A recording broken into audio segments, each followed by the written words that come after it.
Ils ne sont plus l'apanage des seuls acrobates de cirque. Les monocycles se déclinent désormais sous toutes les formes, trial, classique, tout-terrain ou encore freestyle. Ces engins sont utilisés pour toutes sortes de disciplines sportives, à l'image du monobasket. Pendant 3 jours, ces pratiques ont été présentées au cours d'une opération baptisée Dijon sur la roue. Reportage Théo Souman et Jean-François Guillemard.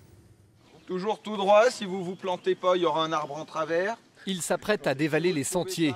Une pratique déjà risquée à vélo, alors imaginez quand on enlève une roue. Eux l'ont fait, pour l'adrénaline, pour le fun, mais aussi pour la technique. Il faut bien gérer le niveau du pédalage, c'est un peu compliqué. Par rapport au vélo, on peut s'arrêter de pédaler et continuer à descendre. Là, on est toujours obligé de pédaler et freiner par notre propre moyen, les jambes. Il y a eu des grosses chutes déjà dans ta carrière ? Pour l'instant, non. Pour l'instant. D'ailleurs, ça part bien pour Anthony. Aisance, vitesse, sérénité. Mais à la première difficulté... Oh putain! Car oui, un monocycliste est un équilibriste, constamment sur le fil. Et la descente tout-terrain rime souvent avec gadin. C'est aussi pour ça que tous portent un casque, des gants renforcés et des jambières. Et que chacun emprunte un parcours adapté à son niveau.